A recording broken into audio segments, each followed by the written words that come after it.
نافع فاقرؤوه فإن الله عز وجل يؤجركم على تلاوته لكل حرف عشر حسنات. The Holy Prophet Muhammad sallallahu alaihi wasallam said, surely this Quran is the robe of Allah and a manifest light, which is the nur, and a beneficial cure.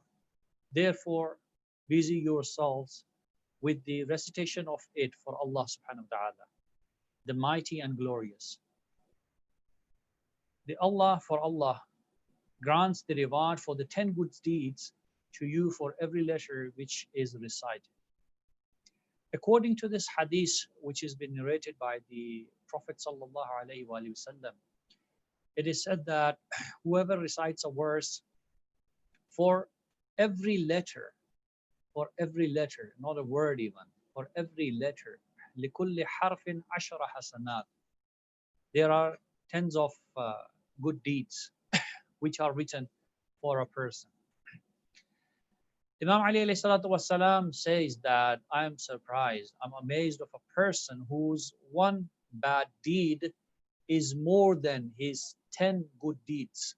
Obviously, when we commit a sin, and if a person commits a sin or he does a bad deed, Allah subhanahu wa ta'ala writes one sin for him. But whenever he performs a good deed, for example, reciting the Quran or the Salat, or maybe he's charitying, he's helping people. So for every good deed, Allah subhanahu wa ta'ala writes 10 good deeds for him. And Imam Ali alayhi salatu wasalam says that I'm amazed of a person whose one bad deeds are more than the 10 good deeds which Allah subhanahu wa ta'ala has rewarded him with. So Quran is the book of guidance, and today we are together to inshallah start a new course. It's a crash course basically regarding the Quranic recitation, and the criteria of the class will be, inshallah, we will be explaining about the recitation, some of the rules, the basic rules of how to recite the Quran and what to consider while reciting the Quran regarding the Arabic alphabets or the movements and the vowels as well. And after that, inshallah, we'll explain you that which part of this rules or these recitation rules are important in order to have an Arabic accent while reciting the Quran. Obviously, we are with the different backgrounds. Some of us have come from like the Urdu background. Some of us has the Persian background. There are some people who just know the English language and not any other language. So obviously we all recite Quran, we all read Quran according to our understandings, the way we learned it. And it is sometimes it is hard to apply the new rules or the proper rule because we've been practicing this for many years now. Maybe some of us have been practicing this for like 10 years, 15 years, 50 years, 30 years. So now changing this is a kind of like, it's not impossible, it is possible. But obviously we need practice. And with the practice, we can change this. The main objective of this crash course is to basically rectify the errors that we usually made while reciting the Quran, and try to recite it properly, inshallah. And as the Prophet said that this Quran, the book of Allah subhanahu wa ta'ala, it is the hablullah, it is the rope of Allah subhanahu wa ta'ala. وَهُوَ نُورٌ مُبِينٌ, and it is the clear nur or the manifest light of Allah subhanahu wa ta'ala. وَشِفَاءٌ, and it is a beneficial cure. And nafi', it's a beneficial cure. So inshallah, may Allah give us the tawfiq to have the better understanding of the Quran and to learn it the way it should be, and to know or learn the teachings of Quran as well, because just reciting the Quran is not the main goal. We should know how to, like, what the Quran says to us. Why? Because in Quran, Allah subhanahu wa ta'ala says, ذَلِكَ الْكِتَابُ لَا رَيْبَ فِيهِ هُدًى لِلْمُتَّقِينَ. It is the guidance for muttaqeen. It is the guidance for those who are muttaqi, who basically have purified themselves, who has the fear of Allah subhanahu wa ta'ala. Because taqwa or taqaya, it has come from the word like fear, taqwa.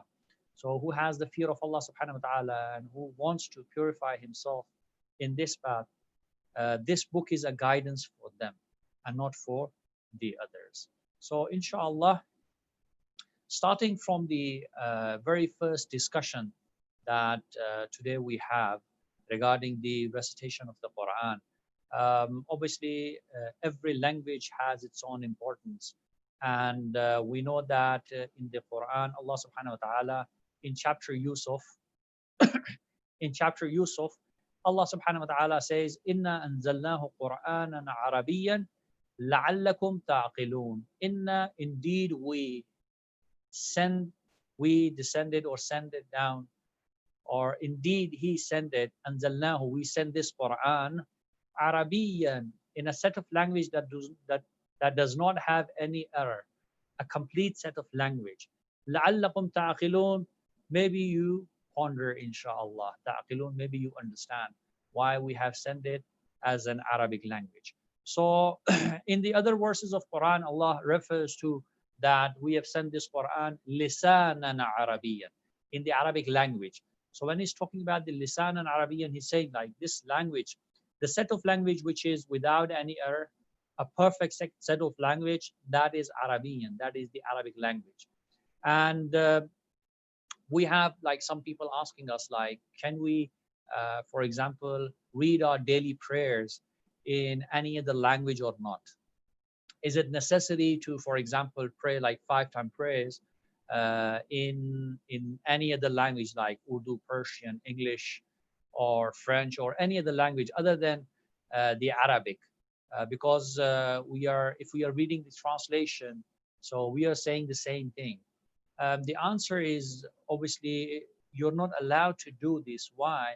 Because Quran is the main book, and it is the book of guidance, number one. Number two, Allah subhanahu wa ta'ala, when he has sent this religion of Quran for us, he wants us to be unified. He wants to see a discipline in us. So imagine if in a mosque we see many people praying in different languages, how it looks like. It look odd. So therefore, this Arabic language or Quranic language, which is Arabic, it is very important to pay attention towards this language. Why? Because it unites us. It's the way of unification. It shows our discipline. When all of us are reciting Quran in Arabic, when all of us are praying in Arabic language, it shows our unification. It shows our discipline, the formation of the Muslim Ummah. Basically. So talking about the Arabic language, obviously each language have its own alphabets, and there is a specific number of alphabets that those languages have.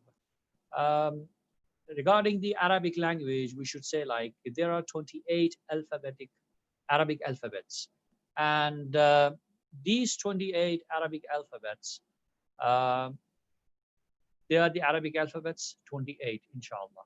Some of the people have said there are 29, and I will inshallah explain you where they differentiate, like where they add one extra language when they're talking about the Arabic alphabets. So for now, just remember there are 28 Arabic alphabets, inshallah, and we will talk about them.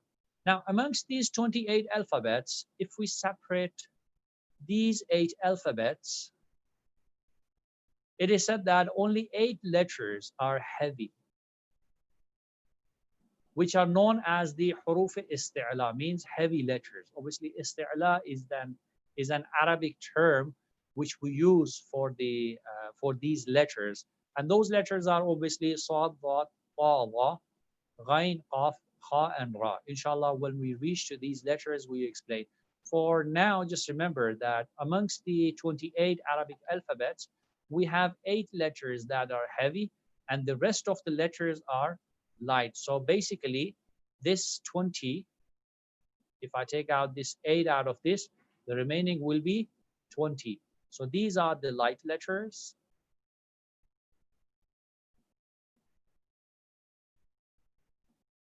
These are the light letters, means when we pronounce them, we do not need to stress on the letter, or we should not pronounce them with a filled mouth.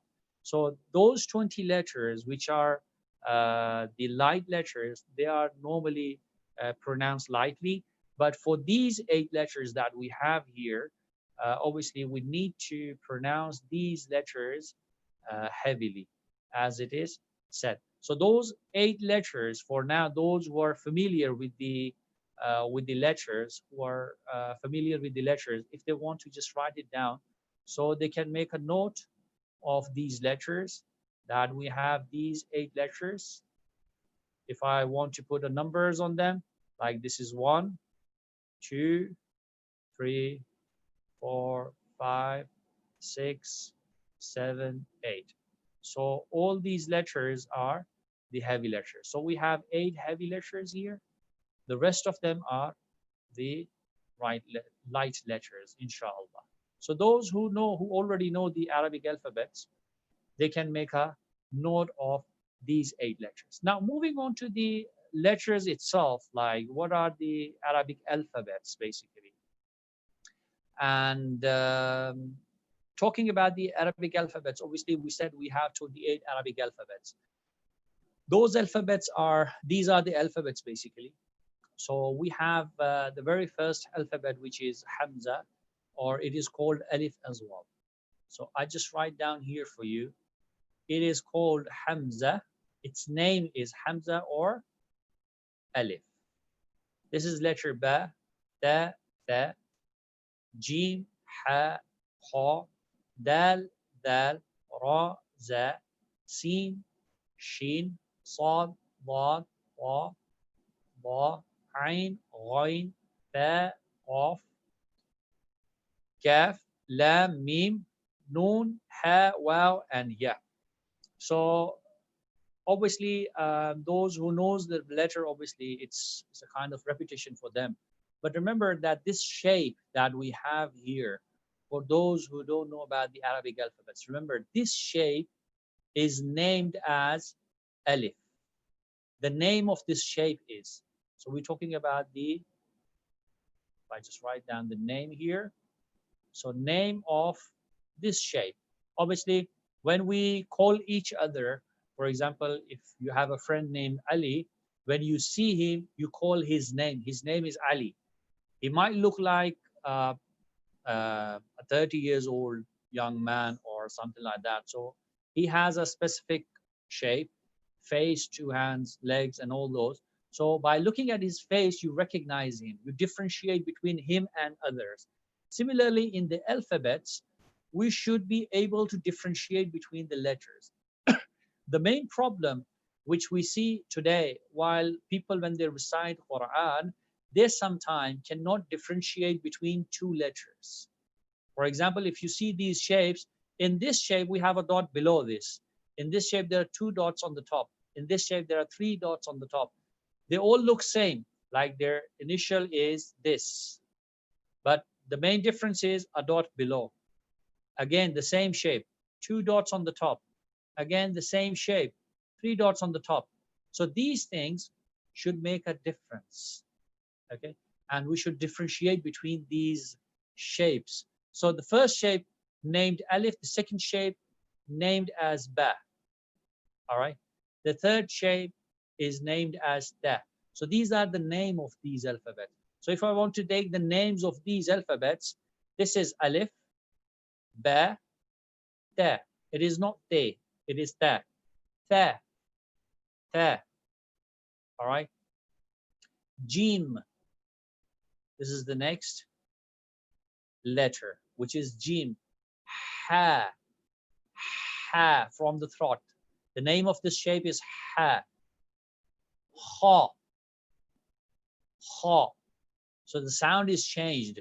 If you see the letters, those which are marked as red, like Ha, Ra, Sad, Da, Ta, Da, Ghain, and Qaf, if you see these letters, obviously they're marked red. Why? Because these are the heavy letters. So when I'm pronouncing these letters, when I'm taking their names, see the difference. Just if you can see the difference, how the the pronunciation differs, like alif, ba, ta, tha, jim, ha, kha. The sound is changing. It's with the filled mouth. It's a heavy sound. Dal, dal, maybe double al or dal. It's up to you. Dal, dal. This can be written as this. Dal. All right. Raw, raw, raw material. We use the word raw material. So raw.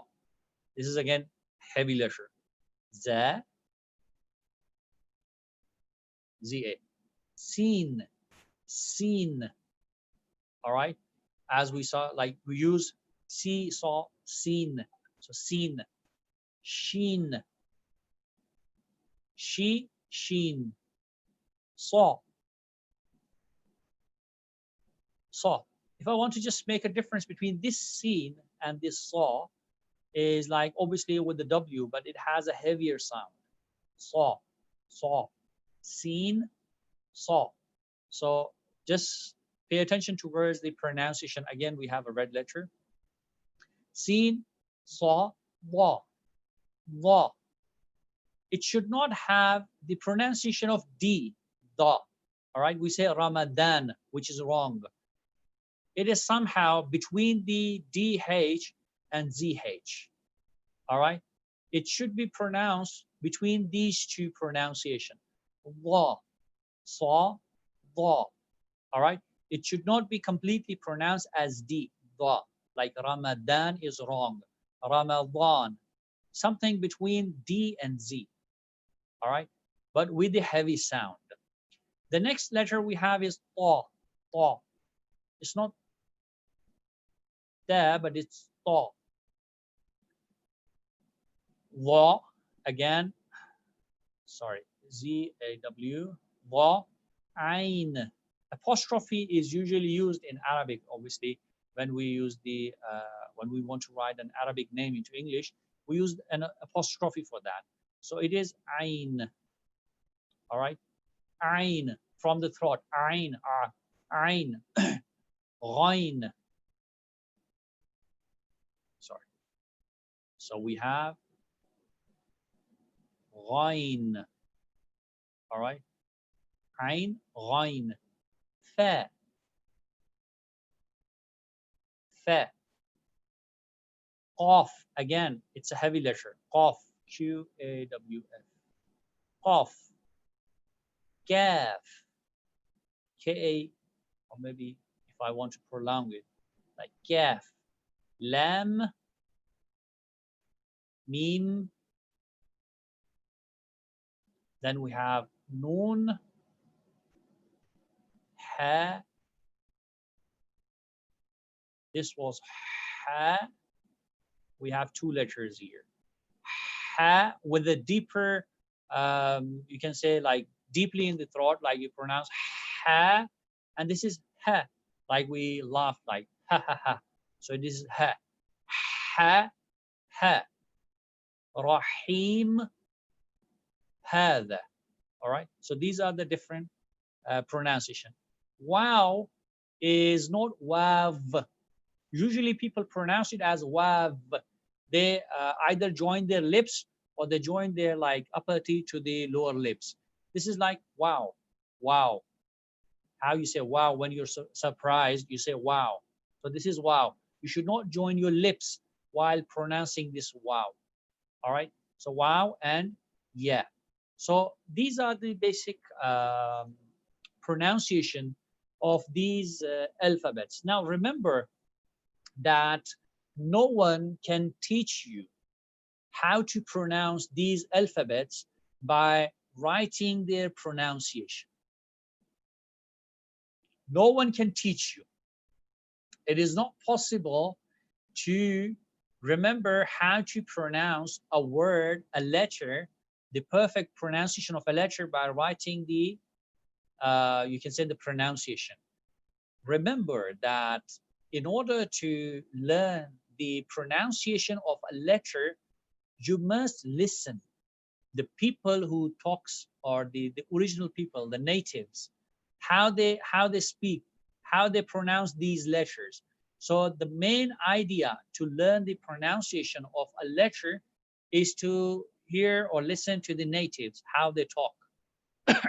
For example, when someone comes to learn English language, what we usually do with them is we try to, for example, if I write down the example, if someone is learning English, what we do is we try to tell them like this is A, B, C. We never write the pronunciation of this letter for them. We never write the pronunciation of this letter or maybe this letter for them. We tell them this shape is A, this is B, this is C, D, E, F, and so on. So we teach them and we make them listen carefully. Similarly, in the Arabic language, when we are talking about the alphabets and their pronunciation, it is not recommended to say like alif is this, like this. Now, this is not recommended at all. You need to see the letter and recognize it as alif or Hamza. So we're taking two names, Hamza and alif. All right. So you should remember that this is Hamza or alif. Those who know Arabic, who know Quranic, basically recitation, and they want to teach, they should never teach their kids or the students like this. Tell them that this is alif. So they should know the pronunciation of this word. This is ba. This is ta. All right. For example, in Arabic, if we want to write down, this is ba. There's a Hamza at the end. This is ta. All right. So if I write down like this, it is wrong. All right. So remember that in order to know the pronunciation of the alphabets, so on, you should hear, you should listen carefully how the people, how the qari, how the reciter, is basically pronouncing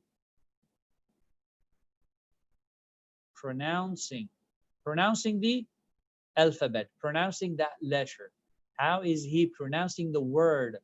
For example, if he is pronouncing Allah, how he's pronouncing the word alif, Allah. All right. Bismillahir Rahmanir Rahim. How they are pronouncing these words. So you need to listen carefully. The reciter, that what they do and how they recite these words. So basically, when we talk about these kind of pronunciations that we have, for example, we have alif here, it's written here like alif. It's for those who have no idea about it and they want to learn about these alphabets on their own. But when you join a class in order to learn about these alphabets, you should remember that the best way of remembering, or the best way of learning the proper pronunciation, is to listen to a native, how they pronounce these alphabets. So for now, we have, like, for example, like there are 28 alphabets. And what we talked about these alphabets is that amongst these alphabets, we have eight alphabets. We have eight alphabets, which are the heavy alphabets. All right. Now, if you see these are the heavy alphabets, which I'm just circling in the red. All right. To make it clear that we know that these are the eight alphabets. We talked in the first slide or second slide where we said these are the heavy alphabets. So these are the eight alphabets which are heavy. Now, how to remember these alphabets and what is the use of remembering these alphabets? Is there an advantage of knowing regarding these heavy alphabets or not? And what is the purpose of these alphabets?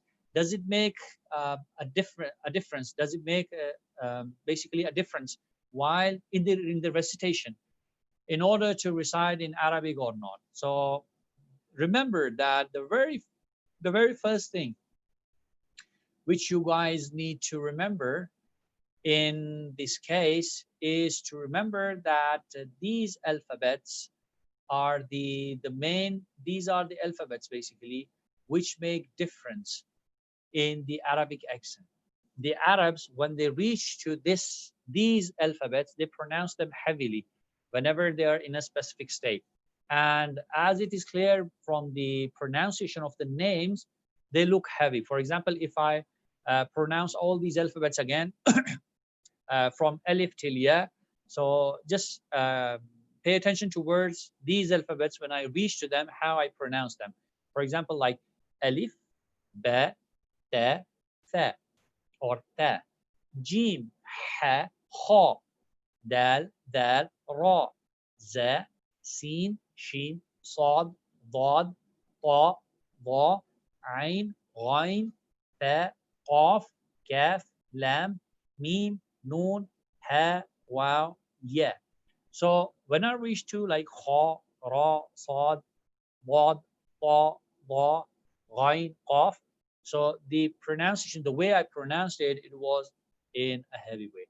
So I pronounced them with the filled mouth. Now, the problem is, how can we remember these letters? Obviously, someone needs to just sit, have this table in front of him or her, and they either need to learn it by heart, like remembering that these are the heavy letters, or these are, for example, the rest are the non-heavy letters. And but there are other ways as well. Usually we try to tell stories about these alphabets. We ask our students as well to make up the stories, because the stories are the main are the basically things that reminds you, or that makes it easy for you to remember the words. For example, one of the famous story which we usually tell to those who have the Persian or the Urdu or the Arabic background. Obviously, we have people from different backgrounds. Like there are some people who just speak English and they don't know the other language other than that. There are some people who have who speak Urdu or understand Urdu at least, and the English obviously. There are some who understand Persian along with the English, or the Arabic along with the English. So for those who have the Arabic and the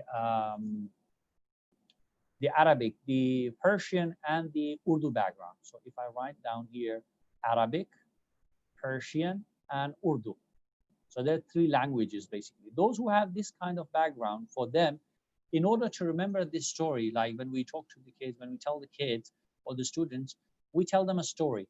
We say usually, if in these letters, if you say like, for example, if I just put the numbering on this, so let's make it this way. Let me just change the color of the highlighter, and we have the numbering like this is number one, all right, two, three, four, five, six, seven, eight, 9, 10, 11, 12, 13, 14, 15, 16, 17, 18, 19, 20, 21, and so on. So we have a number here. So if you see that in these numbering, in this sequence, like obviously we start in the Arabic or the Persian reading, it starts from the right to the left. When we read the Quran, we read from the right to the left. It's the opposite of the English. Obviously, in English, or in the mathematics, we write from the like left to right. So in Arabic, we read it from right to left. So the numbering is the same. Numbering goes from the right to the left, 1, 2, 3, 4, then 5, 6, 7, 8, 9, 10, and so on. So in this sequence of the alphabets, if you see from number 14 till number 17, these four letters are next to each other. They are in the sequence. And these letters are Sad, Dad, Wa, and Dha. So these are in the same sequence. So it's easier for you to remember these letters. Like these are the four letters which are in a sequence. It starts from the Sad and it ends with the Dha. So Sad, Dad, Tha, Dha. So these are the four letters that are in the sequence. So for those who are basically have the speaks like Arabic, Persian, or Urdu language, for them usually we narrate a story, we tell them a story that imagine that Saad, Wad, Saad, Wad, Ta, Dha. They were four friends. So I just write down here, four friends. They were four friends, and they planned to go for boating. When they reached to the middle of the river, they realized that none of them, these four people, none of them can swim. So they don't know the swimming, and they panic while they were boating. So when they panic, they all drop into the water and they start to be sinking into the water.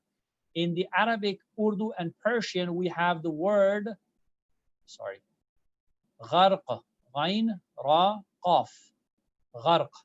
غرق or غرق means to sink, to drown. So they started to be drowning because they fell into the water. And after that, when they were drowning, they started to call someone for the help. Obviously, if you have seen someone who is drowning and he's trying to call someone, and if the water goes into the mouth, when they're calling, they sound like this. So the last letter is kha. All right.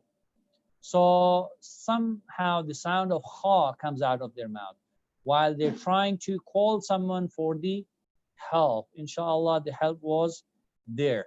So for us, for those who want to remember these 8 letters from these 3 backgrounds, all right, they should remember like the Sad, Bad, Ta, and La. These are the 4 letters. Obviously, they are in the same sequence, number 14, 15, 16, and 17. And after that, this is the story how they go. And drowning means gharq.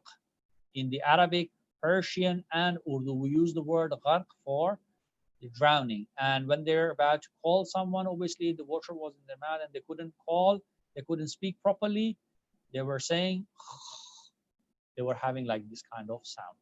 So this is a story which covers all 4 letters. Now, those who do not have this background, usually we ask our students to tell us different stories. I'm just giving you an example, and I'm leaving this on you that inshallah by end of this class, when we reach to our question answer session, Q&A, you might be able to, inshallah, tell us a story by that time. If you can start thinking about this story, any story regarding these 8 letters which helps you, which help others when you're teaching them in order to remember these 8 heavy letters. The stories which were the students, some of our students who come up with the story, they straightforward put like kha and ra because they're in the sequence. They said like, one of them, he said like, kha and ra were a couple who had 2 kids. All right. They had 2 kids, and the kids' name were Saad and Ta, who were the boys. So these were the boys. I write down here boys for you guys. So inshallah you remember this. So Kha and Ra were a couple, and they had 2 kids, 2 boys, 2 sons, named Sa and Ta. Now, on the other hand, they have a family friend, and the family friend was Ghain and Qaf. This is another couple who had again 2 kids. Obviously, these were 2 daughters, which were Dad and Dha. So when these 2, their son and their daughter, they grown up, they plan to marry them like these kids to each other. So Saad married Dad and Dha married Dha. So that's how these 2 couples they made it. So there are different ways of basically remembering. The main idea is you should make up stories. Obviously, anything that bring your mind closer to the main idea in order to remember this. Why am I emphasizing so much on these 8 letters? Obviously, you might have seen like for last 20 minutes, we're talking about these 8 heavy letters. Why is it important? It is important because when you want to have an Arabic accent while reciting the Quran, you need to focus on these 8 Arabic alphabets. On the first step, you need to focus on these 8 Arabic alphabets. And if you're not doing this, if you're not focusing on these 8 Arabic alphabets, then obviously it is hard for you to pronounce the things into the Arabic. For example, let me give you a quick example which makes this clear for you. I'm going to write here a phrase, which usually the Quran starts with this phrase, with this verse, which is the very first verse of the Quran.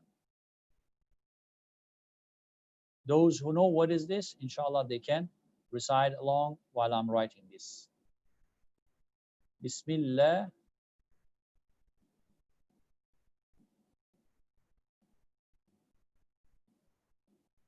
ar-Rahman ar-Rahim.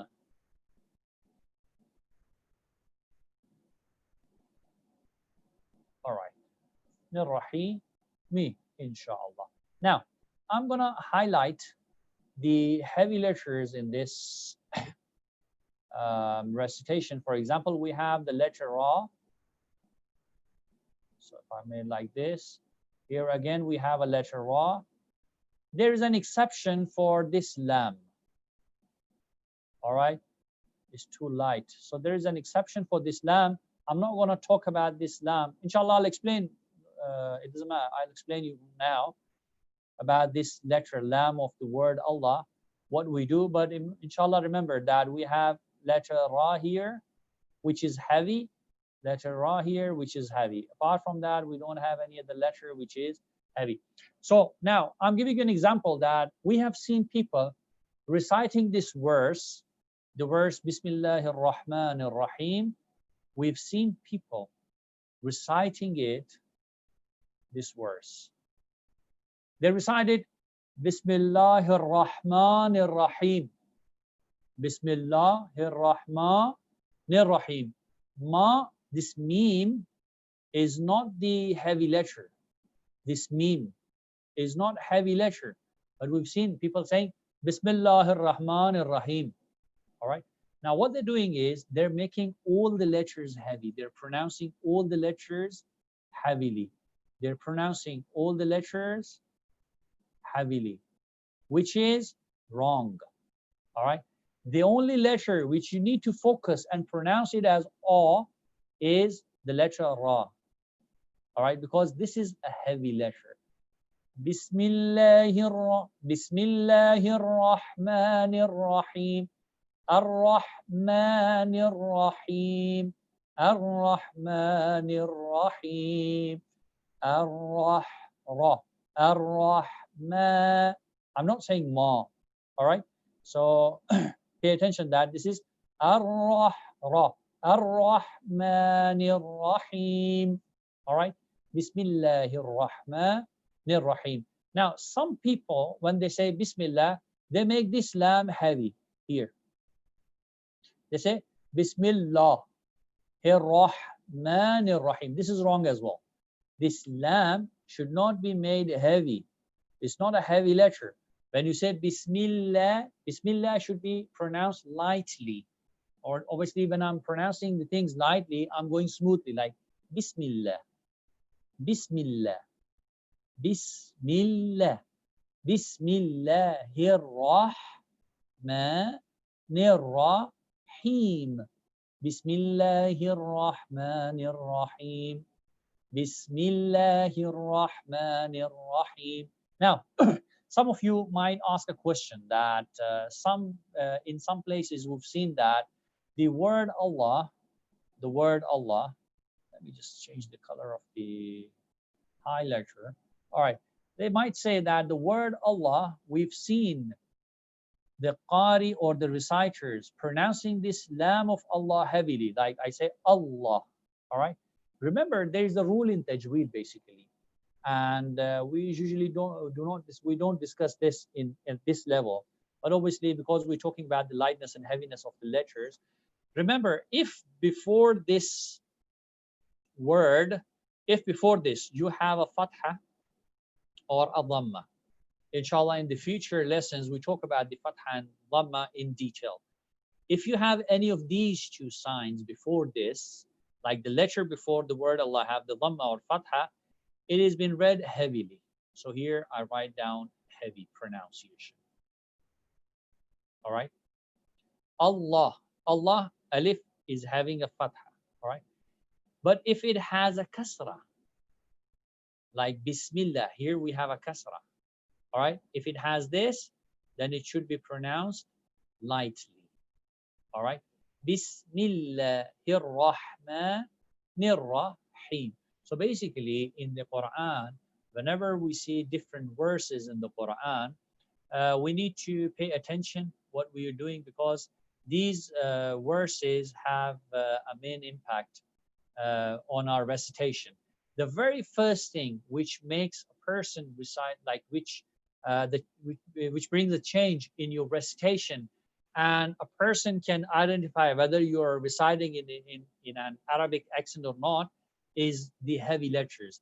If you're not pronouncing these heavy letters properly, these circle ones, if you're not pronouncing them properly, then obviously they will know immediately that this is not the proper way of reciting this verse. So this is the discussion regarding the heavy letters that we are talking about. Now, we talked about two things so far.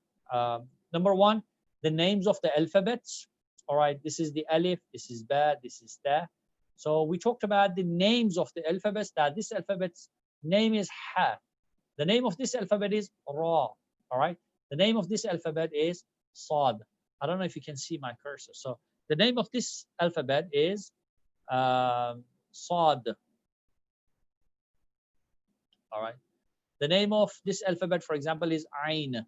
So we talked about the names of the alphabets, and we talked about the heavy letters. So this is the first heavy letter, second, third, fourth, fifth. This is number 6, number 7, and number 8. So there are 8 heavy alphabets, and the rest are the light letters. So inshallah, I hope you've noticed this, inshallah, down, and you know how to pronounce these, inshallah. Now, there is another discussion regarding the Arabic alphabets and the common mistake that usually people do make while reciting the Quran.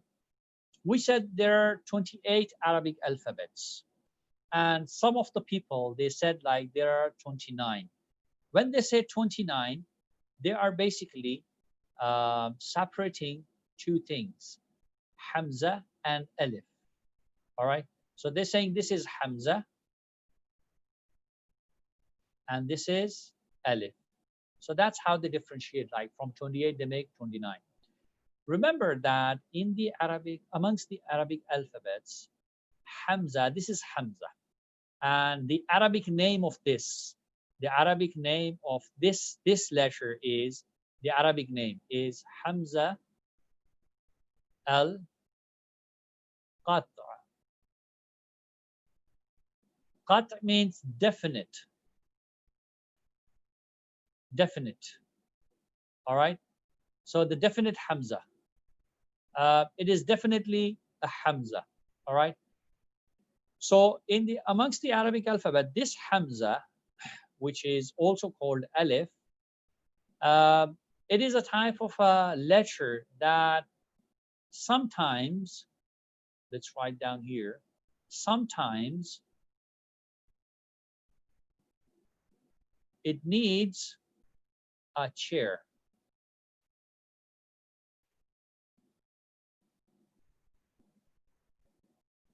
It needs a chair. All right. Hamza, the letter Hamza, basically needs a chair. All right. What does it mean? It needs a chair to sit on. So let's put a Hamza, big Hamza here. All right. When it needs a chair, so it's here. All right.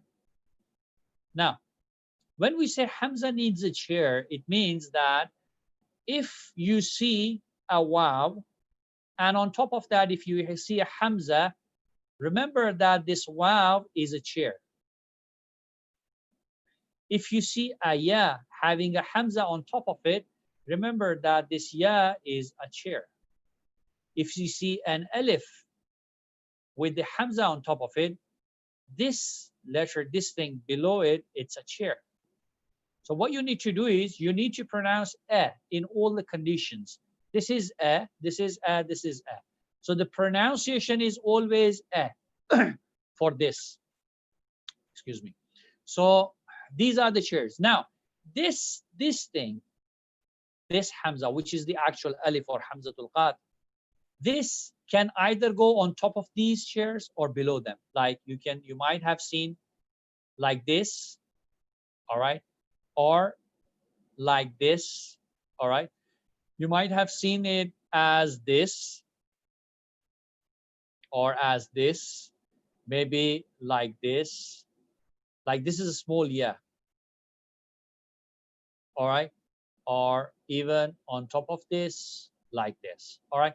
Or you might have seen kulla, those who read the dua as well in dua kumail, we have kulla shay'in, kulla shay'in. So you might have seen it without any chair. So remember that in the Quran, wherever you see this letter,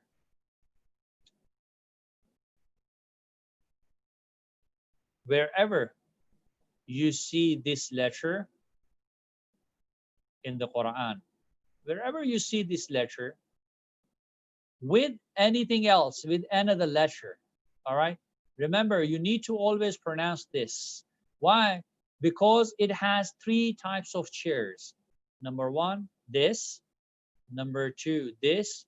Number three, this. So now we don't call this yeah. No more yeah. This is no more wav. All right. This is no more alif itself. So these are the chairs basically. So the actual letter is this.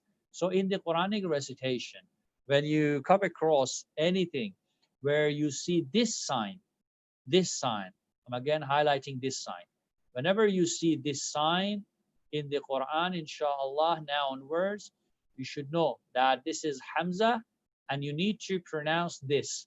For example, um, we can write down an example here um, for you guys. If I can just quickly change this color.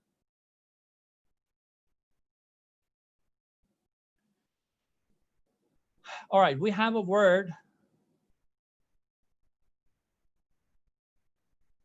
You all know this is mu'min. All right, when you say mu'min, you're not pronouncing the wav itself.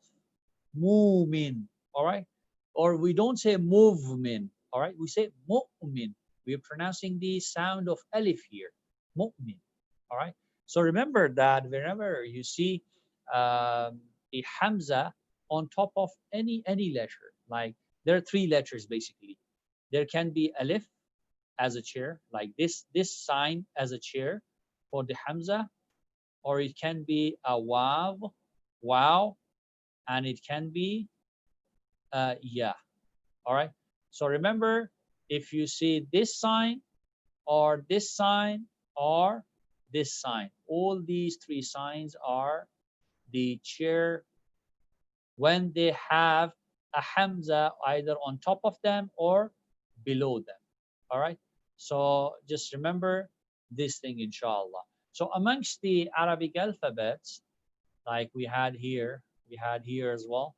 So we had these alphabets. So whenever you see this hamza, so we need to pronounce this. We need to talk about this, inshallah. Now, when we know about the Arabic alphabets, we know about the 8 heavy letters, we know the names of these alphabets. Now it is the time to talk about the separated alphabets that are in the Quran. So we have some alphabets which are basically are referred as the huruf muqatta'a. In Arabic, we say these are the muqatta'a letters. So talking about the, like in the Arabic, if we talk, We say these are the muqatta'a, huruf al-muqatta'a. All right. Uh, it's written like this in Arabic, basically. Or the separated alphabets. Muqatta'a means the ones which is have been cut into pieces or separately. Separated alphabets also, we say this. So remember that in the Quran, we have letters or the words which are known as the separated alphabets, and there are 29 words. There are 29 words in the Quran.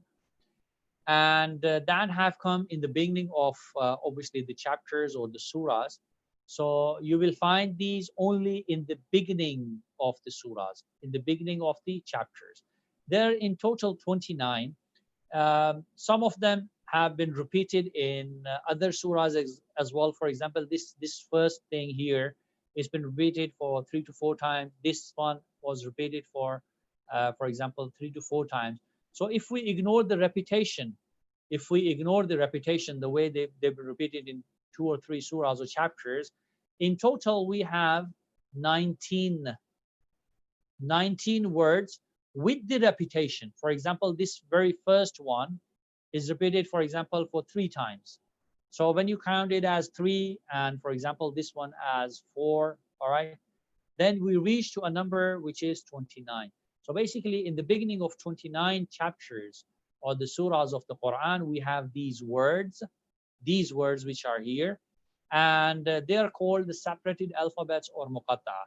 Now the problem is that why we call them separated alphabets is because they don't have any vowels in it. They don't contain any vowels. So we need to separately pronounce these alphabets with the names of the alphabets. For example, here, I cannot read this very first word as alam. I need to say alif, lam, mim. For example, this is alif. The second letter is lam. The third letter is mim. So remember that when I'm pronouncing this word, I'm pronouncing it with the names of the alphabets that it has. So I'm saying alif, lam, mim. All right. Now, most of the people, they also make a mistake. Like they say alif, lam, mim, ignoring the M at the end of lam. The name of this alphabet is lam. There is an M at the end of the name of the alphabet. So usually people, when they recite, they ignore this M at the end, and they directly goes towards this M. So they say alif, lam, mim, which is wrong. The proper way of pronouncing this type of word is you need to pronounce the name of each letter properly and completely. Alif, lam, mim. Now this one is obviously this is the letter ya. Yasin. Seen has an N at the end. All right. Yasin. All right. Taha. All right. We have an example here how to pronounce it with the name, obviously. Taha. Taha. Qaf. It's a heavy letter. So it is qaf. Pronouncing F at the end. This word should be pronounced with the names of the letters like Kaf, Ha, Ya, Ain, Sad, Ain. There's an N. Ain, Sad, D at the end. And this one is obviously Alif, Lam, Ra. Now, the problem is why we do this, why we call them separated alphabets. If you have seen in the Quran, you might have seen, for example, in the Quran, or the Arabic, if you see the language, for example, we have a word, this, how to read this, they have like, these are the vowels basically. Either they're on the top or the below, or there's some like this. So these are the vowels as we have vowels in English. What are the vowels? A, E, I, O, U. Can you imagine a word without these vowels? For example, this is a word with. Can we read this word without pronouncing vowel? No. The. You cannot pronounce without the vowel. Names. Removing the vowels. Can you read them? No. What would you read? You say it's NMS. It is WTH. It is TH. Off. I remove the vowel. Can you read it? No. You will say this is F. Here we have a word letters. If I remove the vowels, these are the movements basically. And I ask you to read this word. What would you say? This does not make any sense for me. I don't know the meaning of this word. And if I want to read this word, I will only say this is LTTRS. So basically, when we remove the vowels, number one, we don't know the meaning. Okay? Because we don't know the meaning. It does not make any sense for us. All right? Number one, no meaning. All right? Number two, we read them with the name of the alphabets. We read them with the names of the alphabets like LTTRS. What does it mean? I don't know, because I'm not the person who made this word. So technically,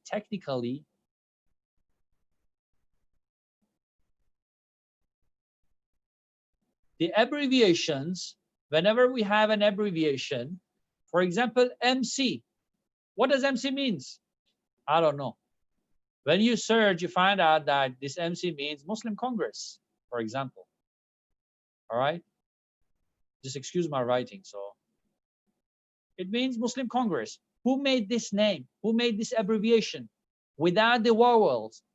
It's the person who made this name. Out of this name, he took out, like the managers or the board of trustees or whoever, the authorities. They said, like, now onwards we short the name of Muslim Congress as MC. All right. So when we're saying MC, is basically it's in the minds of the people who put this name on a specific group, on a specific for a specific reason.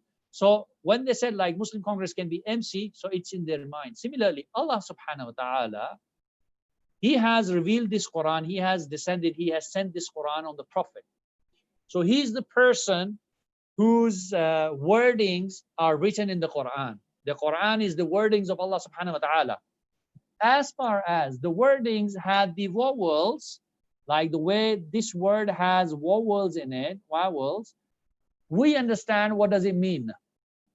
For example, Allah, Ar-Rahman, Ar-Rahim, any word, all right? Nasara, Kataba, Anzala, any word that has vowels in it, we do understand. But if we remove these vowels, if the person who brought this word, they remove this word, these vowels, and they just write like RD. It does not make any sense for me because I'm not the origination. I did not originate this word. These are the wordings of Allah subhanahu wa ta'ala. So here Allah subhanahu wa ta'ala, what does He mean? What is the main idea behind Alif Lam Mim? I don't know. All right. It's something between Allah subhanahu wa ta'ala and Ahlul Bayt or the Prophet sallallahu alaihi wasallam. So it's between the Allah and the Prophet. It's between the Allah and the Ahlul Bayt alayhi salatu wasalam.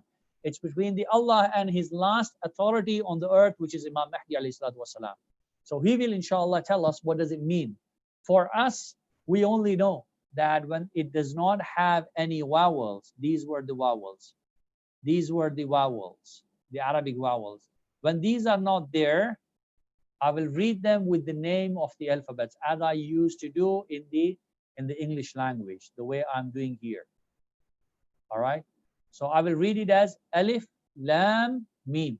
Now in the Quran, Allama Tabatabai is one of the great scholars who passed away. He was the Mujtahid Arif, and about whom Ayatollah Khoi said that Allama Tabatabai has sacrificed his ijtihad. Obviously, ijtihad is a level in which a scholar reaches to a person where he issues the rulings. He talks about the rulings of the Islam and he tells about his fatwa and the rulings. So he has sacrificed the level of his ijtihad on the Quran, and therefore he came up with the Allama Tabatabai came up with the tafsir of the Quran, which is basically a tafsir which is of 20 volumes, which is on the 20 volumes.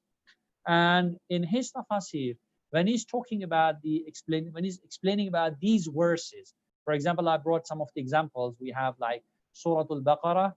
The very first verse is Alif Lam Mim. Surah Ali Imran, again it is Alif Lam Mim, like Surah Yusuf, Alif Lam Ra. So these are the examples for this. Inshallah, you can find more of this in the Quran, inshallah. So Allama Tabatabai, he mentions a beautiful thing.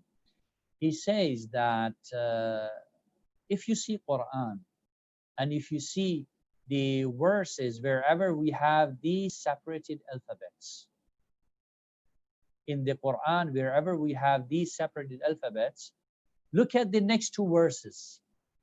Look at the next two verses. Like this is the continuation. This is the second verse here. You will find that in the next verse, or maybe in the second verse, Allah subhanahu wa ta'ala is talking about the book. He's talking about the Quran. So this has something to do with the book. Bismillahir Rahmanir Rahim. Alif Lam Mim. ذلك الكتاب لا ريب فيه هدى للمتقين. ألف لام ميم. الله لا إله إلا هو الحي القيوم نزل عليك الكتاب بالحق مصدقا لما بين يديه وأنزل التوراة والإنجيل. ألف لام را. تلك آيات الكتاب المبين. إنا أنزلناه قرآنا عربيا لعلكم تعقلون. So basically, Allah subhanahu wa ta'ala, Allah Matabatabay says, whenever you see these words in the Quran, which are referred as separated alphabets, and you need to pronounce them, you need to read them with the names of the alphabets, the very next verse is talking about kitab. It's talking about the book. There is something to do with this book. Either this, the meaning of this is hidden into the next verse. ذَلِكَ الْكِتَابُ لَا رَيْبَ فِيهِ هُدًى لِلْمُتَّقِينَ. So this is the basically the discussion of the separated alphabets. Inshallah, we will open the discussion. The room, we will open the room for the discussion, inshallah, so we can have a two-way communication discussion. And if there are any questions, inshallah, we'll take those questions at this point. Before I open the room for the discussions, I just want to share the Quran. Obviously, I talked about the separated alphabet. So in the Surah Al-Ali Imran, let me just make it bigger so it's visible for everyone. The only thing you need to do is go through the Quran, open the very first page of the, like each chapter, it begins like with this, like Alif Lam Mim is Surah Al-Ali Imran. So if you go through the Quran, inshallah, you will find like Surah Al-A'raf is again starting with these type of obviously wordings. And see the next verse, like the very next verse is Kitabun unzila ilayka. So it's talking about the book. Now this book is either Quran or whatever Allah subhanahu wa ta'ala has written on the, there is a Lawh Mahfuz, there's a secured plate on which everything is written. So Alif Lam Mim Sad. All right. كتاب أنزل إليك فلا يكن في صدرك حرج منه لتنذر به وذكرى للمؤمنين. For example, if I move on to the surahs one by one, so Suratul Yunus, again we have another surah here. Chapter Yunus, again we have Alif Lam Ra, and then we have the very next, the continuation is تلك آيات الكتاب الحكيم. Alif Lam Ra, tilka, that is the signs or the verses of the book, which is wise. Hakim, Al-Hakim means wise. Similarly, if I move on to Surah Al-Hud, the very next surah, again, Kitabun Uhkimat Ayatuh. So we have these things, obviously, um, on this. You can write down your questions on the chat box, inshallah, and I will open I will unmute your mics, inshallah, so you can. The room is open uh, for the inshallah question. So those who wants to talk, they can unmute their mic, inshallah. We have a sister who raised her hand. Yes, sister, if you can start with the question, Yes, inshallah. salam alaikum, Sheikh. Salam. Alaykum assalam wa rahmatullah. I have two questions. My first question is, what's your recommendation for a reciter that recites with the perfect tartil? Because sometimes I listen on YouTube with my children, and I find some reciters are too fast, some are too slow, and I feel like I'm always searching for the one who's best representing the recitation. And the second question I have is about the lam. You mentioned that lam, if it has a dhamma or fatha, it's heavy, right?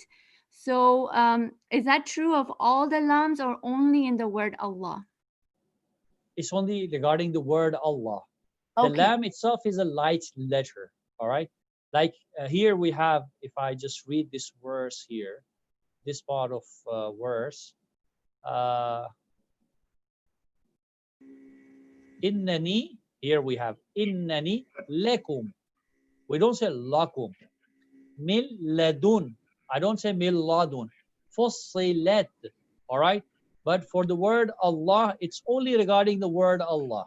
I said this is an exception which we usually talk in the tajweed classes. That only in the word Allah, whenever it has a fatha before it, illallah. All right, illallah. And if it has a kasra like Bismillahir Rahmanir Rahim. So whenever it has a kasra, it is pronounced the way it should be, like lightly. But the word Allah, if it has a fatha or dhamma before it, it's an exception only for the word of Allah, not for all the lambs. Okay. The second part of the question that who can we inshallah recommend? Um, can the brothers give me the access, the full access of uh, the control, inshallah, so I can use the annotation as well? It's for the admin, inshallah, if they can give me the full access. I cannot use annotation in order to write here.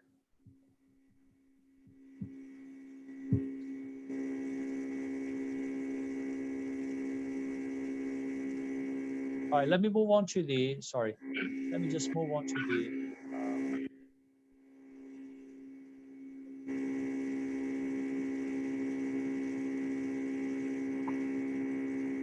all right, do you guys see my screen, inshallah? Yes, we can see your screen. All right, so I can write here now, inshallah. So now, remember that for the Quran, the best way to do is, now the sister asked who to listen. I write down the name of the reciter. I don't see your screen. We see your picture. Maulana, your picture came. There's no more screen. All right, sorry. Let me do it again. So you just see me, inshallah. That's good. Inshallah. Reciter. Now, who should we basically listen to? There's a name, Khalil. Either it is Husri or it is Husayri. You can find both spellings on the internet. Now, the best thing about him is he's an Arab, all right? He's a native Arab. And the main difference between him and the other reciters, for example, we have Minshawi, we have Shatri, Abdul Basit is there, we have Ghamidi, and there are other reciters. The advantage that he has on them is that he has recorded the whole Quran in the studio. For the rest of the reciters, most of them, they have the recordings of the whole Quran during the Taraweeh prayer. Like in Ahl Sunnah, we have our Sunni brothers who basically pray in the month of Ramadan. In each night, they finish one juz, one juz, one juz basically, not the chapter. So that juz which they finish is usually these qura, they try to record their recitation while they are reciting during the Taraweeh prayers. And then they separate, they edit those things. Khalil Hosri is a person who basically have recited Quran. He recorded this in the studio, number one. Number two, he's applying all the rules of tajweed. So basically for the kids, if you want your kids to learn, for example, Surah Al-Ikhlas, Qul Huwa Allahu Ahad, if they're listening to Khalil Hosri, it is good to do that. If you guys just bear with me, I'll play, for example, let's Surah Al-Hamd for you guys right now, so you can recognize his voice. Like when you go um, to the YouTube or any other place where you want to listen to him, so you can recognize him. So just bear with me, inshallah. I'll play this the Surah Al-Hamd recited by Khalil Hosri, inshallah. الشيطان الرحمن الرحيم رحمن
This is Khalil al-Husri or Husayri. In the Arabic, if you're trying to find his name, it's like this. So Khalil al-Husayri or Husri. So that is the very first thing. So for yourself, if you want to practice Quran, the main recommendation is how to basically practice Quran. Remember, if you need to do if you want to practice Quran, and if you want to obviously listen to Khalil Hosri, any reciter, and you want to improve your recitation, you need to do one thing. Um, First of all, separate 15 minutes in the whole day. All right, 15 minutes in a day. Let me just write down a prescription for you guys, inshallah. Morning, afternoon, and evening. All right. These 15 minutes should be divided into 3 equal parts. 5 minutes in the morning, 5 minutes in the evening, and sorry, afternoon, 5 minutes in the evening. For example, you're listening to, let me just write down here, verses. You're listening to 4 verses in these 5 minutes. Maybe 2 verses or maybe 1 verse.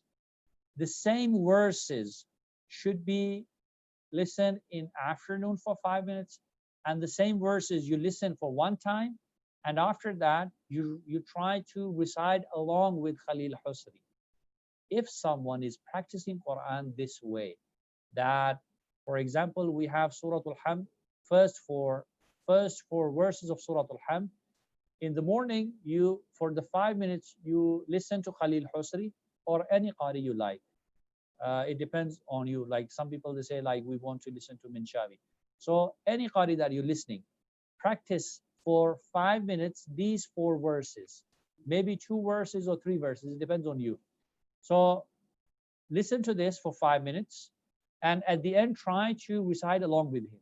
In the afternoon, you're listening to the same 4 verses, not any new verses. So you're doing the same thing.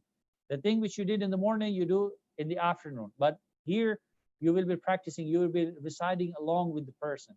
In the evening, you again listen to the same verses for 1 or 2 times. And after that, for the rest of time, if you have 3 minutes left or 2 minutes left, you're reciting and try to record your voice. Record your voice and try to match.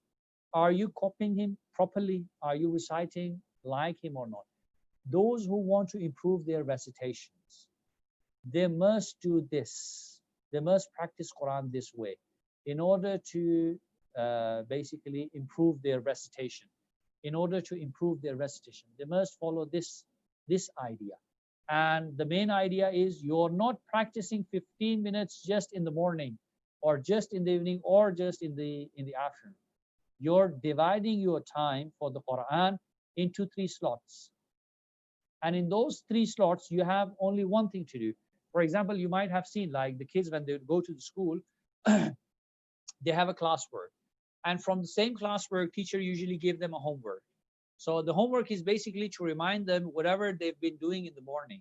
So in Quran, when we are reciting and when we are reciting the Quran, inshallah, so in that we know that we're talking about the recitation and obviously. So recommendation of who to listen to. Pardon me? Was there a question? Okay. So basically try to practice this way. So inshallah, sister, try to do this, especially with your kids, inshallah, and you will see a big change within a month. Those who can try this for 1 week, at least try this for 1 week and see.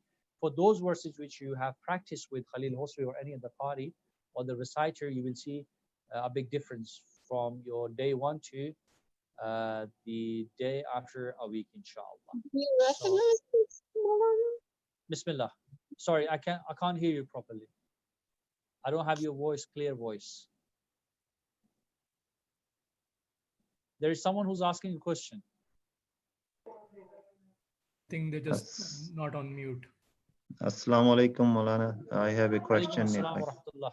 So just a question, while you are reading a ayat and sometimes in the middle there is either a jim or a la or a kaf, so do you have to stop there, and when is it essential to stop and when it is, you may or you may not be able to stop? So are you going to tell those in the next talk tomorrow or today? We will inshallah mention about these jim, sola and qola. Okay, obviously if you have asked the question, so let's answer this now. It's not a big deal, inshallah. We can quickly answer your question right now. Usually in the Quran, if you see at the end of the Quran, there are some pages, okay? And in those pages, these things are mentioned, these signs which are used. Number one, the Quran, which the signs, inshallah, which we will talk in this lecture, in these lessons, recitation of Quran, we will be, inshallah, talking regarding the, we will be, inshallah, talking about the signs that were added by Osman Taha, okay? So this is a Quran from Saudi Arabia, the one which I have in front of me. It has the very first page after the Surah An-Nas, the last surah.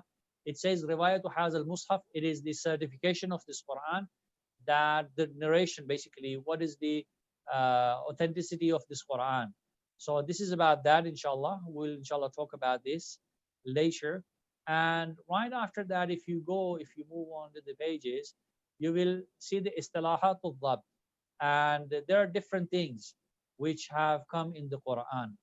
And for example, here we have, like, there is a sign here, this zero sign, and you might see this sign like here, naba'in, on the top of ya you see this sign zero, ulaika on top of wav you see this zero, and here again on alif you see zero. That's a According support. to the Usman Taha, when he had added these signs, this is not a sukoon. He says that these are the non-readable letters in the Quran. Obviously, you know, we have psychology. The word psychology starts with P, but the P is a silent letter. So the silent letters in the Quran, Usman Taha, wherever he wanted to show that these are the silent letters, he started to put zero on top of that. I'm not talking about the text which is available from the Pakistan or maybe the Iran or other countries. I'm talking about the text, the Quranic, the signs which were added by Usman Taha. And this is known as the Usman Taha script. The Quran, you can buy this Quran, you can have this Quran obviously online. It is also available if you write Usman Taha and if you write Quran in front of it. So it shows you a Quran. The main idea of this Quran is the page numbers are the same. For example, if there is a verse starting on page number 302 in all the books which are the scripts of Usman Taha, you will see that on 302 you will see the same verse. The page is starting from the same verse. It's ending on the same verse. Okay, and also the signs which he added, he tried to take this back to the original recitation. So the very first sign we have a zero. So zero in mathematics we see zero multiplied by anything is zero. So in the Quran, inshallah, in this Quran which we are sharing, if you see zero on top of anything, like amanu, here the word we have amanu. We don't say amanu wa. We don't read this alif at the end because it has a zero on top of this. So this is the first sign. And obviously here we have this as well. This is another zero, another kind of zero. Ana khayrum minkum. We are not reading this alif. We are not stretching this alif here. Okay, so this is zero as well. So wherever you see this zero, that is a silent word. For the sukoon, he has added this sign. Inshallah, we'll talk about the sign of sukoon more in tomorrow's lecture. What does it mean? Going onwards towards the signs which you talked about, like jim, sula, and qula, maybe if I can just write down here. So in the Quran, we have a word sula, we have qula, we have jim. All right. Sula means it has come from the word wasl in Arabic, which means to connect. It is better to connect the two parts of the verses. All right. Qula is from the waqf. It's better to stop. It is better to stop. The meaning which was meant to be basically conveyed, it's been done until this phrase. Now there is another phrase. So qula means it's better to stop. Jim is a comma. If you want to stop, you can stop. If you want to continue, you can continue. All right. So it's an option for you either to stop or to continue. So here you can obviously take a breath and then continue reciting the Quran. Qula means it is better to stop. All right. And Sola, remember from the wasl, it's better to connect. But even if some people, if someone like he stops or he or she stops on this, it does not means that you're not reciting properly. You had made an error. These are the signs which, looking at the translation of the Quran, looking at the context of the phrase, the things which Allah subhanahu wa ta'ala wanted to say is not completed. There is a small gap in it. So you need to continue without stopping. And in Qula, it's better to stop, but you can continue. So these are the main meanings of these three signs in the Quran. Now, apart from this, we have these signs. There are three dots together. We had this here. Here, you see this sign here. Like there are the three dots here, there are three dots here. This sign means either you stop on the first one. If you stop on the first one, then you continue reading. If you did not stop, if you haven't stopped on first one, you need to stop on the second one. You must stop. Like ذلك الكتاب لا ريب فيه هدى للمتقين. Or you will read it as ذلك الكتاب لا ريب فيه هدى للمتقين. You need to stop in either way, like or either on the first one or the second one. So this is the answer regarding the signs on which we stop. Do we have questions on the chat, inshallah? Letter A, is it heavy for the fatha or dhamma or light when it is kasra? All right. Regarding the letter Ra, inshallah, when we reach to the movements like fatha, kasra, dhamma in the next session, we will explain how to pronounce them, inshallah.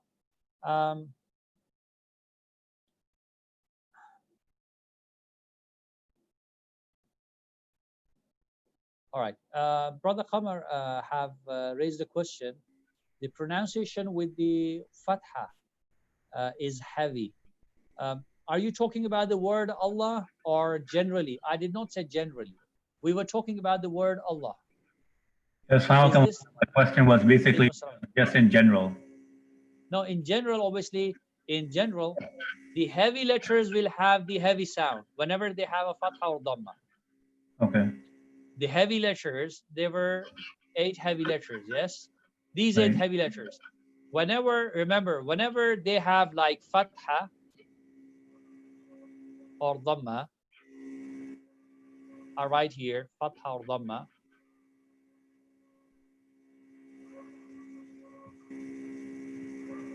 they are having a heavy sound, all right? But in the case of kasra, only these 4 letters have heavy sound, the rest will have the light, all right? The sound of kasra for these 4, the rest of, for these 4 ones are light. For these ones, in all cases, fatha, kasra, dhamma. Obviously, inshallah, tomorrow we will talk about these movements. What is this fatha? What is this dhamma, this kasra? How do we pronounce it? What is the proper way of pronouncing it so we can have the Arabic accent while pronouncing the Quran or reading the Quran? What is the effect of the sounds? Inshallah, we'll talk about them. But for now, just remember Maulana, I that have one question. Yeah, this apply only for Allah for the Fatha and Dhamma. Allah, the heavy sound, or it apply for Allahumma?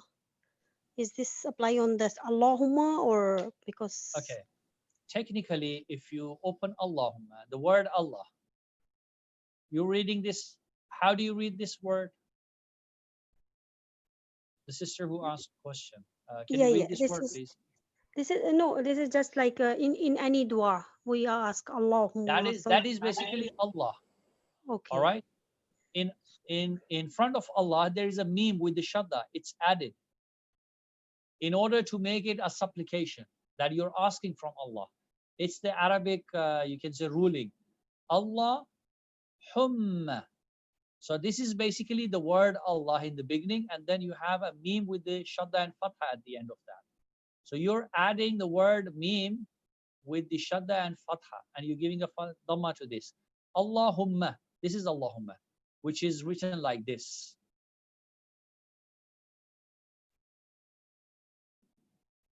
Which is written like this. So basically, you have the word Allah there. All right. So the same rule applies over here because the word Allah is there. So remember, whenever we have a fatha or dhamma, so this is fatha, this is dhamma, it is heavy. But if it has a kasra, it is light. For example, like we have the word billah. Billah is light, billah. But if I say wallah, wallah, Allah, these are all heavy. All right, inshallah.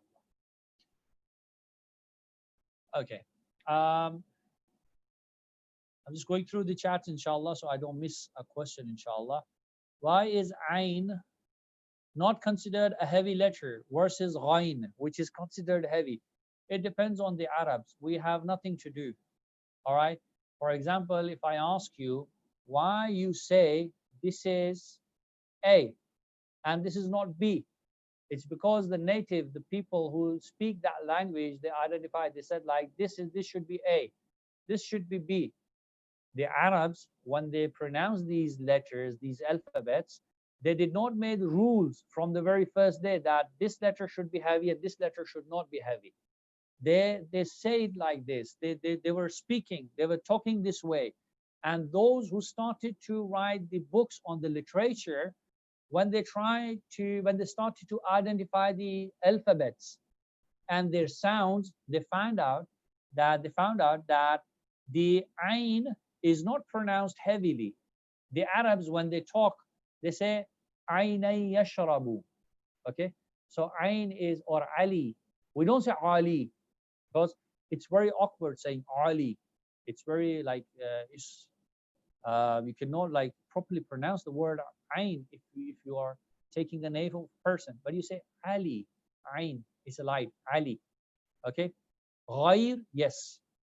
غير المغضوب عليهم. غير, it's heavy. So it depends on the Arabs. A lot of things, obviously, we need to see the natives, how they were talking, how they were pronouncing. In the Arabic alphabets, I mentioned that the best way to learn the Arabic alphabets is to listen to the natives, how they speak, how they pronounce. No one can teach you the proper pronunciation of these words. So inshallah, the Ain letter is not heavy, it is light. Ghain is heavy. Why? Because obviously all these things, these rulings, they were written later. First, the Arabs, they started to talk, they were communicating with each other, even when they were not writing anything. They were still talking in the same language. Later, when the things started to convert into the books, or they started to write down that on the leaves or the pages and all those things, they started to identify these things. Same is the case with the English language. For example, when you say A, B, C, for example, for the psychology, you're not pronouncing the PPs a silent letter. Why you do this? Because in writing, the English people, they do write it, but in reading, they don't read it. All right. So there is no ruling, the hard and fast ruling regarding this. We cannot define a rule regarding this. It goes back to those people who whom language is this. So it's about that, inshallah. And pretty questions we answered. And if we make a mistake, there's a question. If we make a mistake in reciting, should we read it again or read the word again? Thank you. If you can read the word again, that is good. If not, if you can start from the part where you basically you left. For example, if I go back to the Quran, I hope you all can see Quran. I'm moving the pages. So let me just write down here page number 503, for example.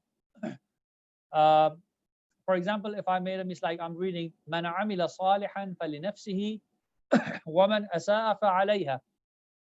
By mistake, I read like fa'alayha in a different way. So it's better to start from here, like wa man asaa fa'alayha. Or I can read the same word again. Obviously, when we are talking and when I'm speaking, if I make a mistake in the pronunciation of a word, I usually repeat the same word again and make it correct. Or when you're reading a book, like when we ask students or the kids to read a book, if they are reading, if they're improving their reading. So when they make a mistake while reading a word, they repeat that word. So you can repeat the word. There is no hard and fast rule that it says that you need to repeat the whole verse and this and that. No, you can repeat the word itself, inshallah. All right, Brother Askar said, I had a couple of questions. Brother, if you can write the questions, inshallah, we will be answering those questions. And the next question we have,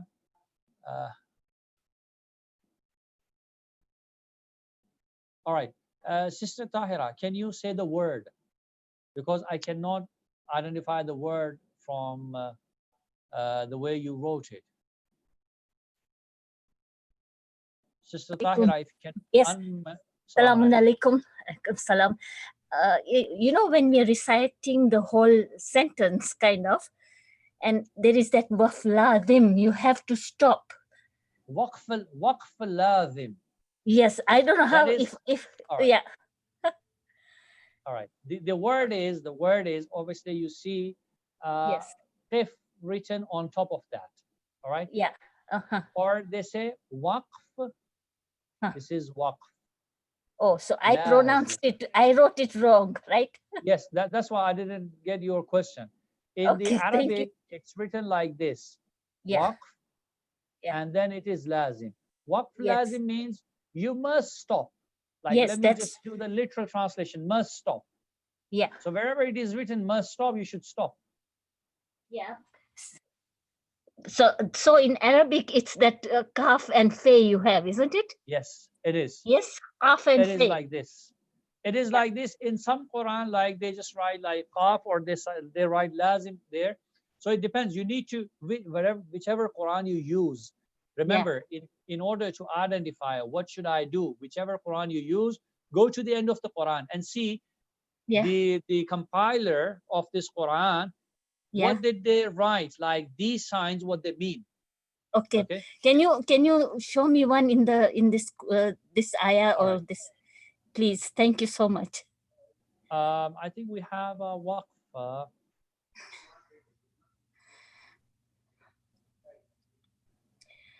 All right, here usually they write it down on the side of the page as well, so Yeah. you know that it is the necessity, the waqf is necessity to do. In the 30th juz we have a lot of them. Let me just go to the page 604. Okay, and Because I always get confused. the Quran that you have, which Quran is that? Where did you like? I think it's the small with the color coding. No, where is it? Where it was published, basically? Must be. I think it's Pakistan. Yeah, that's why. Pakistan. All right. Yes. If it is Pakistan, they usually write waqf lazim. For example, this is sajda. Write sajda here. All right. Yeah. Here you Yeah. need to obviously do sajda. Similarly, they Yes. write waqf lazim as well whenever there is a waqf. Yeah, on but the you know, side when of the sometimes when you're reciting, it's hard to go on the side and see, right? No, there is a sign on there. Like they Yeah, write that's the sign I want to. Yeah. on top of it. It depends on the Qurans. I said that Okay. you need to see your own Quran, the one you're using. Yeah. How they wrote it there, okay? Okay. And how they are describing that, for example, the waqf for you. Okay. Obviously, if I show you from here and then in the Quran that you're using, if it is something else, it will still confuse you. Oh, Okay. okay. So Okay, it will so I still will confuse you. Okay, I will take a picture and then show it to you tomorrow. Yes, you can Yeah? send it, inshallah, to the admin, and then they can show Okay. that to me, inshallah. For example, here we Okay. have these signs, alamatul waqf. Okay. Yeah. This meme, this side type of meme, say alamatul Yeah. waqf lazim. So in the Okay. Quran, this Quran, the waqf lazim is written as this meme. The example is here. إنما يستجيب الذين يسمعون. Stop. وَالْمَوْتَى يَبْعَثُهُمُ اللَّهُ. So this meme, this kind of meme is waqf lazim. All right, right. here. Okay.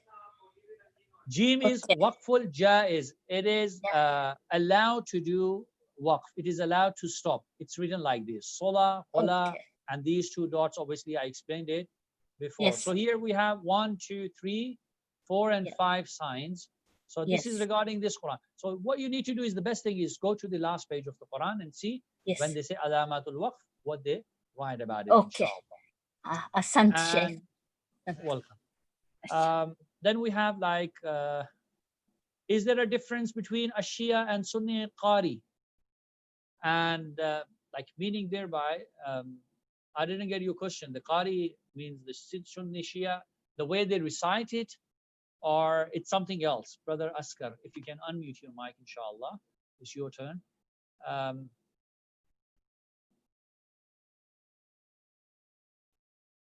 Brother Askar, if you can, inshallah, unmute your mic. If you mean the very first question, like the one you popped out, like there's a difference between the Qaris, there are no difference between Sunni and Shia. In a Shia country like Islamic Republic of Iran, we see that they have annual Quran competition in which we have the Qaris Qurra from the the Arab countries. We have the Qurra from the Qaris, the reciters from Pakistan, India, and obviously from India and Pakistan, mostly they are the Sunni reciters. From the Arab countries, we have Sunni and Wahhabi reciters. Within the Iran, they have their own Shia reciters. So they have this competition of the memorization of the Quran, the recitation of the Quran, the qira'ah, and then we have another discussion within the qira'ah. There are two ways of qira'ah. One is mujawwid, like very slowly. Bismillahir Rahmanir Rahim. So this way, this is mujawwad. When they recite this way, this is another, it's a beautiful way, obviously, you know, Abdul Basit for this and the other qaris as well. They are the names there. And there is a tartil. Tartil, the way I just recited the verses in the beginning or at the end of the lesson when I was reciting the three verses. Bismillahir Rahmanir Rahim. Alif Lam Mim. ذَلِكَ الْكِتَابُ لَا رَيْبَ. This way, it is like tartil. So there are different ways. So there are the competition. So we don't see any difference between the qaris. But if you are talking about the way of pronouncing the letters, like if someone has learned Quran in Pakistan, so either they were the Sunni or the Shia, they were pronouncing the same way. Like obviously they have the Arabic alphabets and they're more than that. So the way they pronounce Fatha is A, and A, for example, for the Kasra, O, not U, O for the Dhamma. So the way they pronounce it, that is different in different countries. But there's no difference between the qaris. All right. The question is, can you explain what do you mean by heavy? What I mean by heavy is basically if you listen to the pronunciation of these alphabets, you will see that in order to pronounce these red ones, I need to make a heavy sound. Obviously, with a heavy sound, they're pronounced. For example, like if I read the black ones is like alif, ba, ta, tha, jim, ha. When I reach to this, it is not kha anymore. It is ha. Dal, dal. It is not ra. It is ra. Za, sin, shin, sad, dad, ta, wa, ain, ghain, ta, qaf, qaf. Filled mouth. All right. So this Yes, heaviness, you can listen to, you can feel the heaviness in the letter. It's not light. So that's what it means by the heaviness of the letter. Okay, Malala, next I have a question. Can I ask you? Just give me a minute. Let me just read this question, because the brothers and sisters have written on the chat. So I'm on the question like, lastly, has Billah, is it said could pronounce sheen? Hazrat Bilal, I think she's want to say. All right. Hazrat Bilal, yes, he could not pronounce seen. He could not pronounce, sorry, sheen, and he was pronouncing seen. All right. And this is not an error, because if you cannot do something, if you do not have the ability to pronounce a word or a letter, then obviously there is no sin for you. It's not a mistake. Yes, in the eyes of the Arabs, we can say, like the Arabs, even we had this story that the Arabs of the time, they went to the Prophet and they complained that Bilal, he cannot say like sheen properly. He say ashadu instead of ashhadu.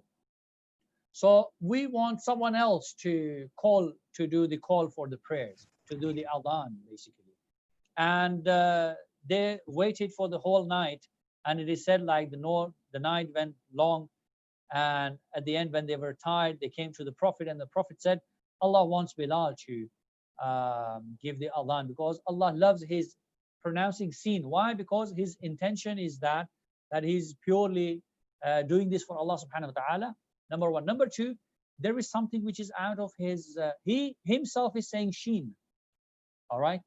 he himself is saying sheen, but obviously for us, we hear him saying sin. Let me just give you an example. There is a joke, obviously, about this. A teacher, let me just draw here. A teacher, you all know, what is this word? What is this word? This Alif. letter, sorry. Alif. Alif. There was a teacher, he was teaching to his kids, to the students, sorry, and he had a problem with fa. Sorry, with lam. He had a problem with lam, and he used to pronounce n or noon instead of lam. So when he was trying to teach his students the alphabets, the Arabic alphabets, he said, everyone say anif. All right. He himself considered that he is saying alif, whereas obviously the students, because he couldn't pronounce this letter as lam, in his mind he was pronouncing it as lam, but he was saying anif. He said to his students, say anif, and everyone was saying anif. And then he said to his students that don't say anif, I'm saying anif. So students again said anif.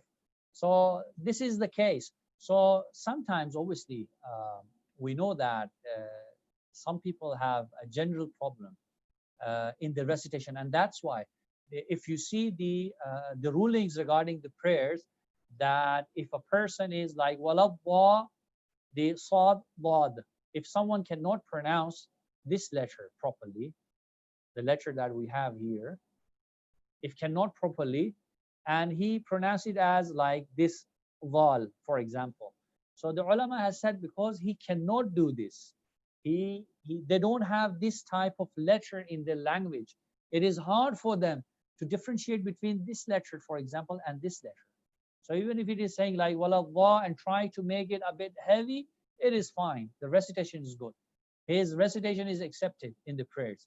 So basically, it goes back to the same thing. Like obviously, Hazrat Bilal, in the eyes of the Arabs, yes, it was a mistake because he cannot pronounce it properly. But obviously, this is not a mistake in the eyes of Allah subhanahu wa ta'ala. If someone he or she cannot do this, there is no, we can say, compulsion on him or her to do it in the proper way. All right. And how does saw and seen, if pronounced, is changed? Sad is heavy. That's why when I was writing the English, instead the pronunciation, I write it like sad. All right. And seen is seen. This W brings a kind of heaviness with the filled mouth. Sad, seen. All right. Sadr means chest or chest. Seen, salam, salamun alaykum. All right. Sadr or salih. There is a name, salih. This is sad with the filled mouth. Obviously, these things you will, inshallah, be able to do this with the practice, inshallah. Now, moving on to the next question, inshallah.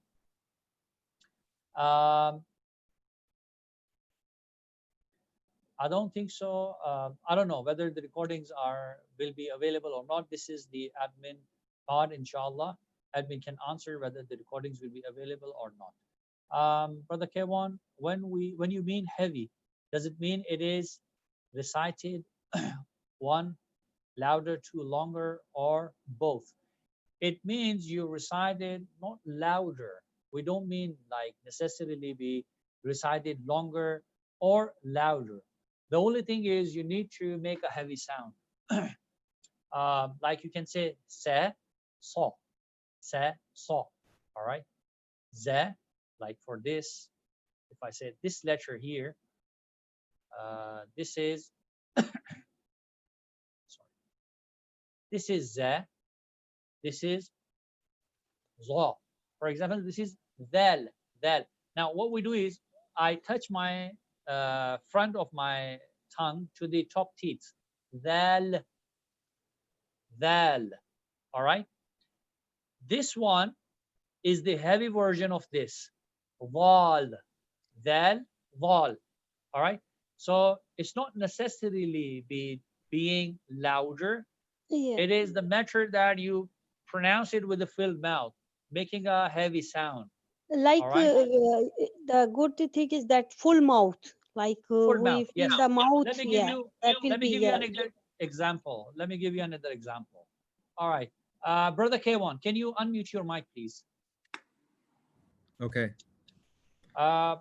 Read this word. How you read this? Sorry. Read this word. Father. Father. All right. Father.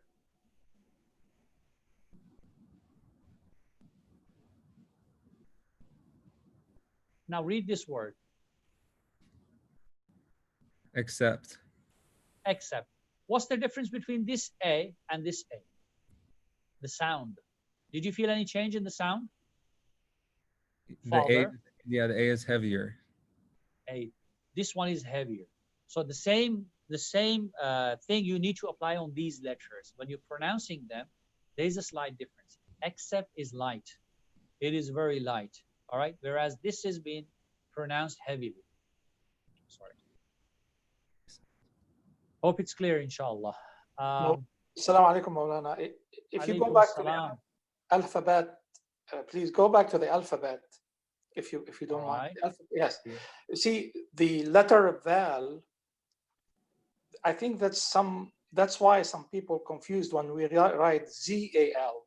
Instead, if we write TH, it becomes Val. Isn't that, we are saying it Val.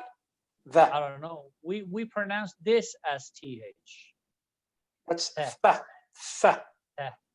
yeah. 3. We don't say this has a word. No, this has a sound of the. The sound of the is in there. All right. But if you write it THAL, is it Val? Val. Val. I don't know. The brothers can say it all depends on your listening power. Like if you consider this as the, I don't know. So how would you pronounce this one then? Which one? Va. Va. Like this? It's heavier than this. This is heavier than this. This is the. Dal, va. And this is za. Ta, ta, ta. Usually we recommend we go th for this. Ta. Okay. Thank you, Maulana. You're welcome. Now let's move on to the next question. And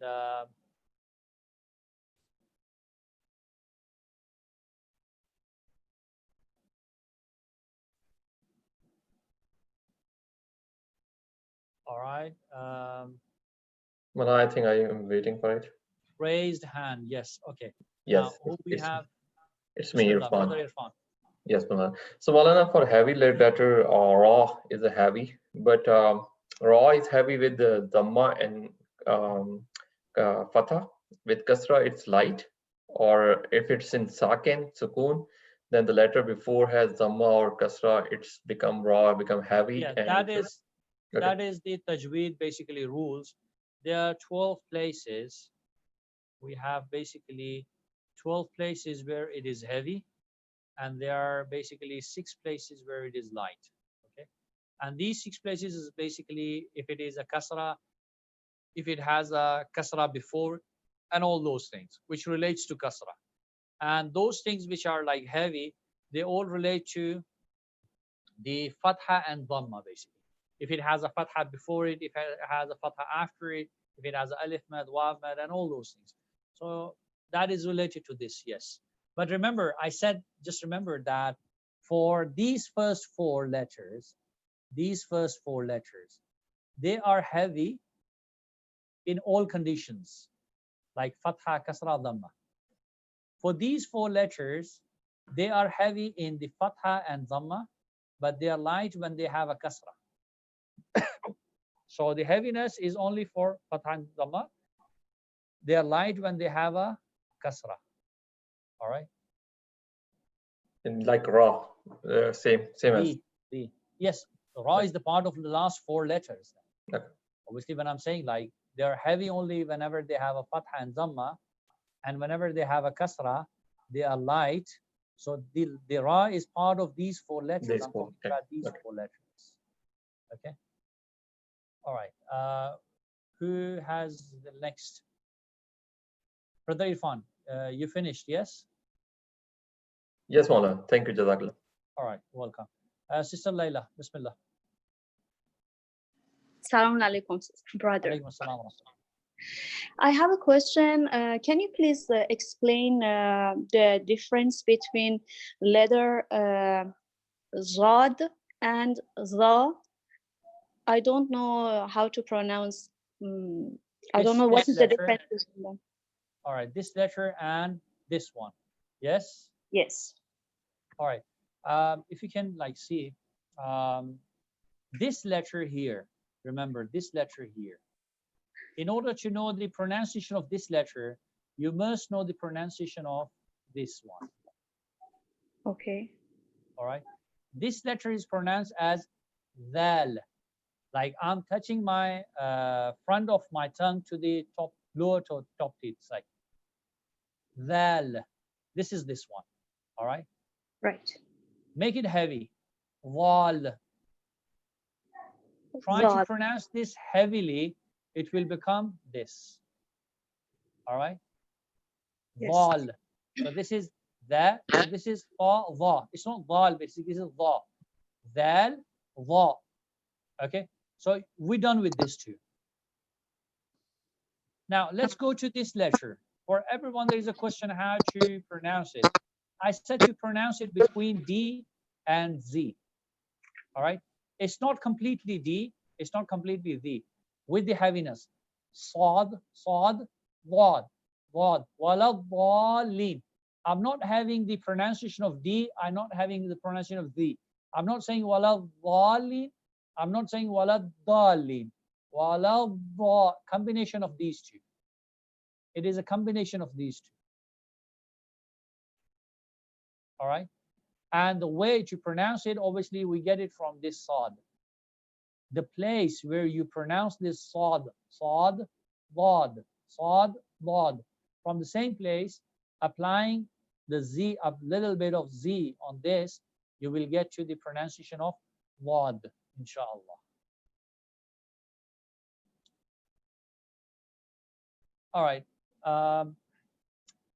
I think the time is up and we have almost 1 minute left. Thank you very much for joining the class, inshallah. And may Allah subhanahu wa ta'ala give us tawfiq to learn the teachings of the Quran. And obviously, in order to learn the teachings of the Quran and in order to know how to read it, we should know the recitation and the basics of the Quran, inshallah. In the next lesson, we're gonna go through for some of the rules, inshallah. There is a book. I hope the admin has posted that book, or they might have shared it with you guys. There's a 14